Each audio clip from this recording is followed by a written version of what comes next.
이번에는 원희룡 후보께 주도권을 드리겠습니다. 시간 역시 11분입니다. 네, 우선 홍준표 후보에게 묻겠습니다.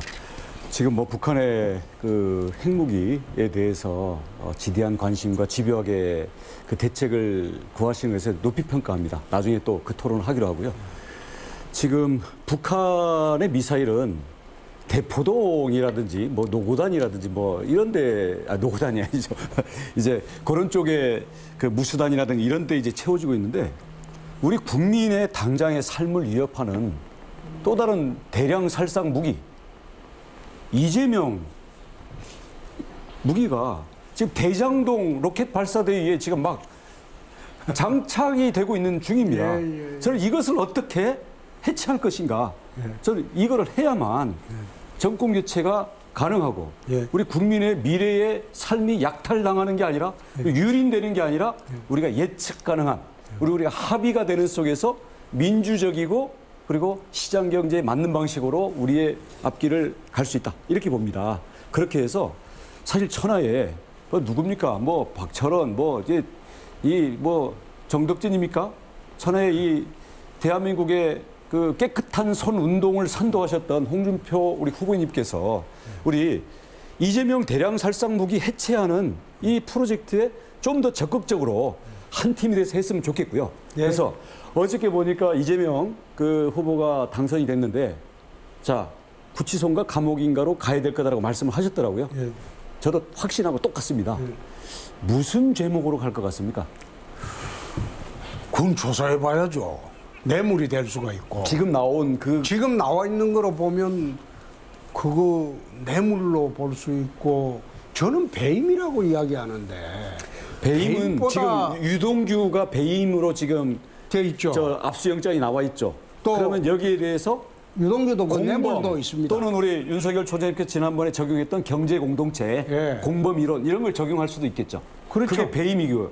그리고 저 김진태 그 옛날 우리 검사가 국고 손실죄.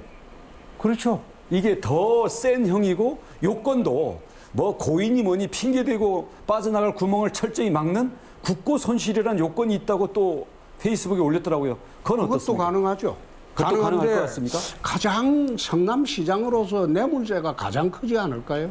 근데 뇌물죄가 되려면 본인이 받는 거를 뭐 무슨 비디오를 CCTV를 찍어놓은 게 있든지 뭐 계좌가 있든지 녹취가 있든지 해야 되는데 아까 말씀하셨잖아요. 그분이 누구냐? 그분이 그 이재명 지사 아니겠습니까? 그 영악하고 그 뻔뻔한 사람이 그런 흔적을 남겨놨겠습니까? 흔적이 안 남아도 검사가 그 정도는 윤석열 총장인 것 같으면 벌써 밝혔을 건데. 자, 이건 어떻습니까? 저는 지금 경찰이 하는 거는 아니 그 금융정보분석원에서 그 수상한 자금이라고 정보를 줘도 그냥 형식적으로 하다가 무혐의 해가지고 5개월 동안 뭉개고 지금 검찰도 수사 안 하다가 그 정영학 회계사가 녹취 파일하고 서류를 들고 들어가서 제발 수사해달라고 하니까 할 수 없이 하는데 저 핸드폰도 지난번 한동훈 검사 잡으러 갈 때는 그 몸 덮치면서 핸드폰 잡으려고 이종 격투기까지 하던 그 검찰이 이번에는 그 유동규가 오피스텔에 누워있다가 창문 열고 밖으로 토프한 선수처럼 던지는데 얼마나 멀리 던졌는지 우주 밖으로 지금도 핸드폰이 날아가고 있는 중이에요. 이런 검찰이 하는 수사. 그 경찰이 그거 찾았잖아요. 경찰이 찾았죠. 예? 경찰이 찾았잖아요. 그래서 경찰과 검찰이 서로 경쟁을 하고 있으니까 자기들의 의도와는 다르게 불거질 수는 있겠습니다만은 이거는 저는 시간 싸움이라고 봅니다. 이게 대선 전이냐 후냐. 대선 전이면 후보를 사퇴하고 가는 거고요. 대선에 혹시 이재명 당선되고 나면 뭐 현직 대통령은 뭐 내후 외환 죄를 빼고는 뭐 소추되지 아니한다 이런 헌법상의 대통령 권한이라는 이제 지하 벙커로 들어가긴 하지만 우리 국민이 박근혜 대통령도 그 촛불로 끌어내린 그런 국민인데 난 용납하지 않을 거라고 봅니다. 그래서 그것은 시간 싸움이라고 보고요.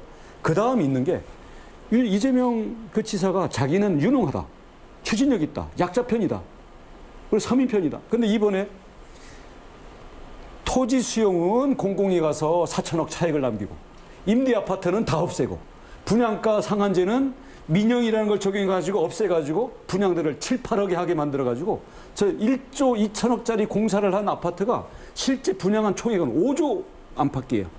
이런 것들을 만드는 게 결국 약자 편이 아니라 부동산 투기꾼들을 자기가 오히려 스카우트 해가지고 도시개발공사라는 자기 행동대장 유동규를 앞세워가지고 어마어마한 이런 걸 하고 대신 자기만 쏙 빠지고 도둑떼들이 이것을 어떤 자금의 이 센터로 쓴 이런 구조인데 이런 것들을 밝혀내게 되면 자 뇌물이나 배임이나 국고 손실이 증명이 안 되면 천하에 자기 측근들한테 속고 또 여기에 대해서 이용당하고 아무것도 모르고 눈 감고 도장 찍고 그리고 자기가 브리핑한 그 자료도 내용이 뭔지도 모르고 자기가 사인한 수익 배분표가 이게 공공과 민간에 어떤 피해를 주는지도 모르는 천하의 무능한 벌거벗은 무능한 성남 제국의 임금님으로 되는 거예요. 이렇게 되면 저는 정치적인 심판이 된다고 봅니다. 근데 마지막 하나 있는 게 뭐냐면 허위사실 공표죄라고 있죠. 제가 오늘 이 방송에서 얘기하는 거 이재명 지사 보고 있으면 반박해 보세요. 저는 거기에 대해서 허위사실로 변명하거나 반박하면 허위사실 공표죄 해당되죠.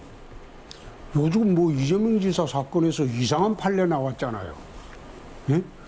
적극적 거짓말만 거짓말이고 소극적 거짓말은 거짓말이 아니다. 그게 권순일 해가지고 이게 권순일가 그 판결을 저게 줬잖아요. 50억짜리 쿠폰을 주고 산 건지 아닌지 그렇죠. 의심되는 바로 그 판결이죠. 예, 예. 그래서 아마 이재명 지사가 소극적 거짓말 내지는 이렇게 빠져나가면서 굴릴지 모르지만 적극적 거짓말을 하는 순간 저는 허위사실 공표죄로 제가 고발하든지 우리 후보가 공동으로 고발하든지 해가지고 이 부분에 대해서 말씀하신 것처럼 보내야 된다고 생각합니다. 예. 동의하십니까? 예. 그 모든 것에 이제 원 후보님 말씀에 동의하는데 하나 중요한 거는 이번에 민주당 대선에서 표 계산 방법이 법률에 어긋난다. 원래 이게 무효표가 없어지는 게 아니거든요. 우리가 총선 계산하면 득표율 계산하면 무효표는 따로 계산을 하고 그걸 전부 통칭해서 후보자 득표율을 계산하는데 민주당이 특이하게 계산을 했어요. 이 표가 원래 있었던 표가 없었던 거로 계산을 했어요.